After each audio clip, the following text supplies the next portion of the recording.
I'm here with Corey Taylor from Slipknot in Camden, which is probably the spiritual home of Slipknot in this country. And I think if the kids outside knew you were in here, there'd probably be a sort of full-scale riot going on. Things getting smashed and limbs being torn off you. Yeah, a little bit. It's here under slightly dodgy circumstances in that everyone, myself included, was looking forward to going to Reading and Leeds, if you're up north, watching this, to see Slipknot this weekend. But alas, things didn't go according to plan. Yeah, Joey unfortunately broke his ankle, and which we didn't even know. We thought it was just a sprain, so we made him play on it for like 5 shows. And but then we had a proper MRI done, and there are bones in his foot that are broken, actually. So he's at home, 4 to 6 weeks, resting it. And we checked on him last night. He's doing okay. But we had to kind of balance the next 11 days, which included Leeds and Reading, unfortunately, and say, well, we either cancel that or we play through it and risk canceling, a year's worth of shows. So makes sense. It felt okay because we knew we were coming back in November, but it still sucked. I mean, the Leeds and Reading were the 2 shows I was really looking forward to doing. In Download 2004, obviously, Joey stood in for Metallica's drummer. Was there no idea that? Well, I tell you what, I ran into Lars last night, and he was like, dude, I'll step in. I can't even come close, but I'll try. He's like, you guys want to learn Enter Sandman? We can do this. And I was like, what are you talking about? Yeah. There was actually at one point this mad plan to have Dave McClain from Machine Head do the double bass, and then Lars, up top, doing, all the tom work and stuff. And I was like, guys, I love you, but no. He's probably not good enough. Yeah, well, that just shows you it takes 2 drummers to kind of, step up to what the guys did. Focusing on something a bit more positive, though, yes, rather than negative, you've still got your new album coming out on Monday. Yep. Even though not in such good circumstances, yeah, people are still going to get to hear it. I haven't heard a copy yet because no one has given me one. Well, I wish I would have brought one for you. But I only have 3 copies myself. I wasn't going to download it illegally. I thought that would be pretty cool. Oh, go ahead. We encourage that, man. It's really? Oh, yeah, absolutely. Oh, the people who try to downplay downloading, for the most part, are the people who make crappy music to begin with. Metallica? So, no.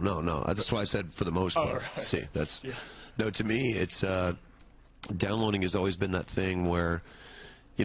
growing up as a kid without the internet and without, resources to get the music that I wanted to hear, I had to kind of go above and beyond to get it. And now you have the internet, which allows people in, faraway places to get the music that they hear about, So I'm not a detractor. I'm not anti-download as much as a lot of people are. Yeah.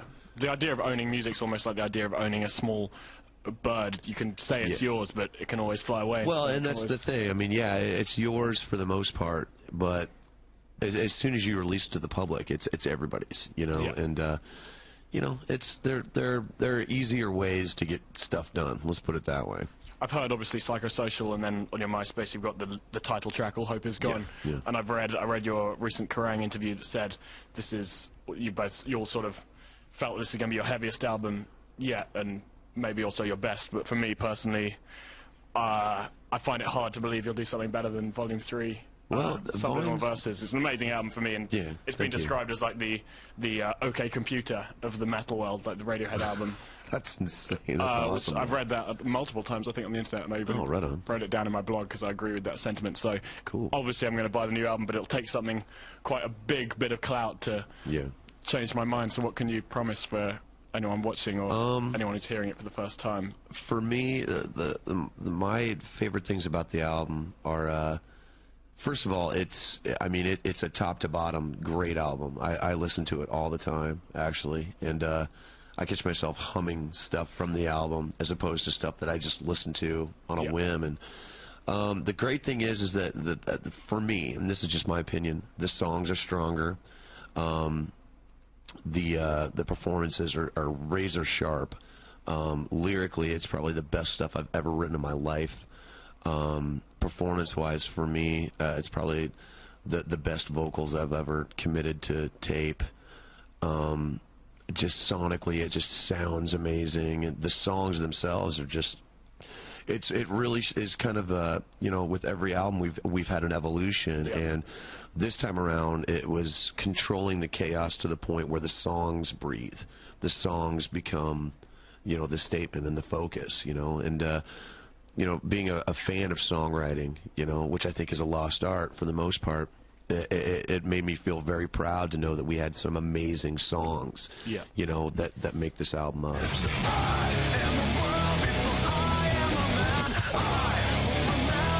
This is the first album you actually recorded in Iowa itself. Yeah. And how did that affect things? That was awesome. Did you bring your kids into the studio at any point? I brought my daughter. Yeah, I brought my daughter down there. We were actually getting fitted for the new outfits and stuff, and I brought her down, and she was like looking around, and she's like, "What's this do?" And I was like, "Well, this is the vocal booth and blah blah blah blah blah." And she's like, "What's that?" And I was like, "Oh, that's my bucket that I throw up in. Don't look at that." Yeah, it was pretty gross. Is it almost a case of like when you go and do Slipknot, you become Slipknot? It's like Batman putting on his mask, and you've got to separate that from your personal life, or can you merge both? A little bit. I mean, there are definitely more and more elements coming into who I am when I do this. But I think that just comes with maturity. That comes with, you know, kind of growing into your own skin, you know, and kind of filling in the blanks. Suffice it to say, I mean, there's always going to be a part of me that is a little more wide open when I'm not in this. Yeah. But at the same time, there's always going to be a part of me that gets tapped into and is allowed to speak when I put this on, you know, which is, you know, a lot of people don't have that. A lot of people, you know, they pay a lot of money per hour for a therapist to be able to get that out of them. And for me, it's just, I get to go out and entertain thousands of people. So that's a therapy. I can dig that, you know. You talked about like during the recording of Iowa, obviously the second album, there was a lot of hatred from some members of the band to the other, and a lot of bad feeling. Has that dissolved? And now are you more of a closely knit unit, regardless of your violence, your Well, I think we just, you know, we realize that we're family, you know. I mean, there's an old adage, you know, you don't get to pick your family. Well, in this case, we did, you know. And I think when we were younger, we couldn't handle the fact that we were all so different. You know, we kind of used that as excuses to fight against each other and to just not cohese as well. But now, especially for me, you know, it's coming up on 10 years for us professionally.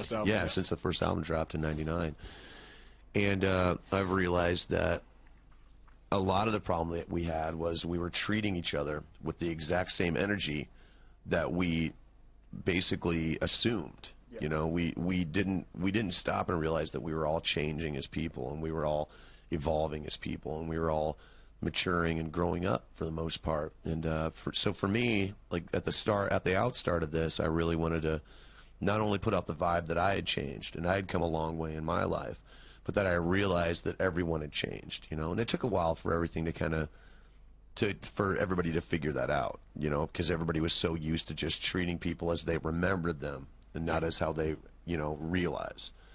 So, and that's basically what the song Psychosocial is about, is the fact that we had to let go of that energy and let go of that negativity, and now we're in a really good spot, man, which is pretty scary. We're actually more dangerous now because we're all getting along. It's pretty exciting. And there's more broken limbs. Yes, you know, 18 legs and 3 broken feet. It's pretty sweet, man. How come it's always legs and feet, not arms and necks? Because we just have a tendency. Well, you got to remember, Jim broke his wrist on you know, the last tour of the Volume 3 cycle, and we've all had our little injuries over the years, and you've all got a tendency to keep breaking. Oh my God! Would somebody dock him for that terrible pun? That was. I'm a big pun fan. Yeah, oh, great. Well, don't pick my pocket. That's all I know.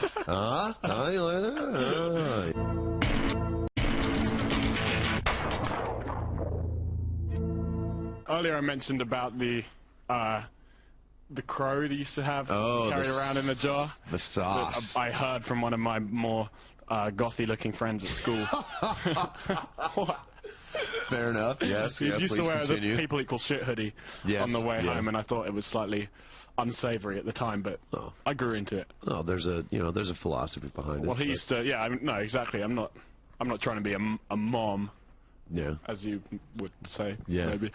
He told me about how you had a dead crow in a jar, and you used to inhale its fumes and then vomit in your own mouth. Oh yeah, yeah. Is that, It was pretty vile. Is little Crowy still around? No. The crow kind of turned to sauce, which is probably why it was so gross in the first place. But it was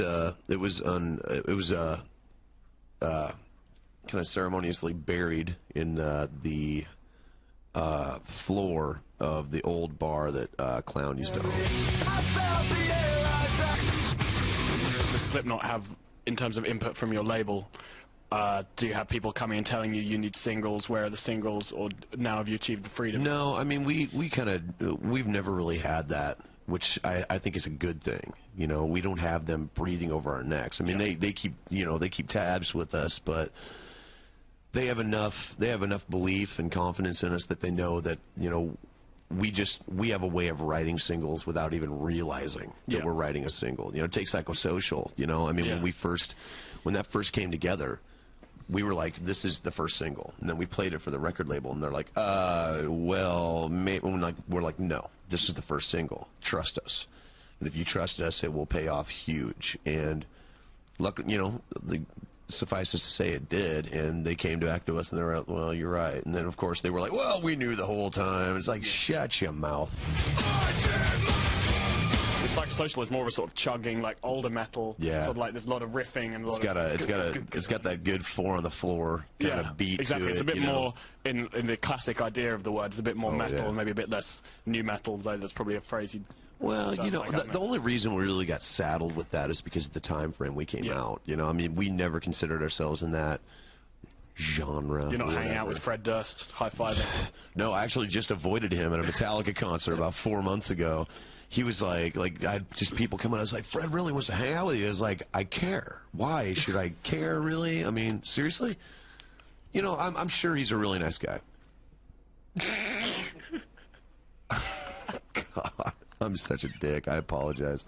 Something I wonder, and don't take any offense at this. No, please don't. Is when I listen to your tracks, obviously there's 9 of you, and you've got guitarists, bass, percussion, samples, and like a DJ, and obviously with like early tracks, stuff like Eyeless, you can really hear what the DJ is doing, what like the samples. Like on Psychosocial, I sometimes struggle to work out. There's 9 people here, and everyone's obviously doing something. And there's a whole lot of music. But it's almost like sometimes like a sort of tangled spool of thread that I'm trying to pull at, trying to work out who's doing what. Is that something that you want to put across, or do you want to make it clear? Like here, this is what Sid's doing now. This is what. Jim's doing now. It's more apparent on other songs on the album. Right. You know, it just depends on what the song is. You know, sometimes you don't have to have something so overt and so just blaringly up in the mix. You know, for us, it's all about picking the spots. I mean, we find the meat of the song first, which is going to be your guitars, bass, drums, vocals, and then everything else starts to slowly fill in with it. You know. There's a song on the album called Butcher's Hook, which is very prominent with stuff like that. It's brilliant, man. I just can't wait for people to hear it, man. It's going to be pretty sick. You don't get members like Sid, though, recording loads of scratching and then coming and being like, what happened to all my scratching during the mix? No. I mean, the cool thing is that Sid has actually started kind of doing double duty with with scratching and also playing piano. Yeah, I saw that in the video. He is an incredible piano player. Really? Like it's frightening how good he is, and I believe he's all self-taught. Really? And it's like I went over to his house and we were working on some stuff together, and I just watching him going, wow, my DJ can play his ass off, man. Are you kidding me? It was so all the piano on the album is all Sid, and it's so warm and just melodic as hell. Are there gonna be some Elton John like moments? Hold Me Closer, Tony Danza. You know, I'm a pretty big fan. It's what were we talking about again? So Bob, I was wondering if you have any more questions for me. Okay, Mary. I wondered. Mary? Now what the hell? That can be a guy's name. I went right for a guy's name, and you give me Mary. That can be a guy's name as well. I am neither a virgin nor a mother. I don't know. I'm both. Why you would cut? Okay, so anything else? Anything else you want to ask me, Samuel? 2009. Yes. John, Did you redo John already? That's a bit too easy. No, John is fine. As you mentioned earlier, it's going to be the Slipknot 10th anniversary from this lineup of Slipknot, obviously not taking into account Kill, Mate, Feed, Repeat. Yes, that one. Yes. I can never find a copy of on eBay. It's hard. £100. It's hard. Yeah. So, but you went on that album anyway, so no, I wasn't. You don't have to care about it, and neither do you, because it's not available in shops, and it's £100 on eBay. Yet. Re-release. Oh, that's not. Just saying. Just saying. Anyway, Anyway, 10th anniversary of Slipknot. Yeah. Do you have any special plans? You're gonna have some sort of birthday get together, maybe with a few friends, a few drinks. We got some stuff in the works. Nothing, set in stone or anything. I know we're talking about doing like an anniversary show, which would be insane if we did it, because it would. That's something we had bandied about a little bit, was playing all 4 albums in their entirety live, which that happens once, kids, okay? And then I have to, rest of my voice for about 2 weeks. What, in one show? Yeah. In order? Yeah. So like 45, 40, probably 50 tracks. It'd be ridiculous, right? Maybe just the regular albums, not the special edition ones, because that would just be 60, 65 songs. I hope you invite MTV2 out to film. Yeah, that'd be, well, that's just something we're talking about. It'd be a one-night only thing. But there's some other things that we've been talking about for a little bit, and but once we do, and once we set it down, I mean, everybody will be the first to know. We try to keep everybody up to date with everything that's going on, and through our websites and through the the fan club and whatnot. So. And for people watching at home, what can they expect for the December UK tour? It's gonna be pretty sweet, man. I'm ecstatic. I'm stoked. I can't wait. In terms of your stage show, are you like toning things down to bring it back to the music? No. I think we're bringing all the crazy shit over. Nice. Oh, crazy stuff. I apologize. Can we beep that? Okay, good. Yeah, we're bringing all the crazy shit over. And, any new surprises? Well, probably just the set. We want to put together a set that is just really, really cool. Maybe some skate ramps. Well, I don't know about skate ramps. After the injuries, I think I want to keep everything ground level. Yeah. Just for the fact that they can't be trusted now. They can't be trusted with it. So I'm gonna make everybody play in chairs, and I'll just kind of run around like an idiot on a unicycle or something. And any ideas of who you're going to bring on the road with you? British band, American band? It'll probably be Machine Head and Bodum. Oh, nice. Yeah, hopefully it'll just be the UK leg of that. So, absolutely. Yeah. So, no, but it's going to be a good show. Let's put it that way. All the shows are going to be awesome, and we can't wait. And is it going to be like a way of proving that Slipknot is still relevant, they're still here, and they're not going anywhere? I don't know about that. I think we kind of prove that every time we step on stage. We don't worry about that. I mean, as long as we're together and as long as we keep doing what we do, our fans are going to be there for us. And if people don't get it, so be it. It hasn't stopped us so far. It's going to be staying together for more albums to come. Well, yeah, absolutely. More side project stuff, just more everything. Well, I'll definitely do Stone Sour. I've been threatening to do a solo album for a while, but Slipknot will always be here, and we will always keep doing stuff. Amazing. And on that note, Corey Taylor.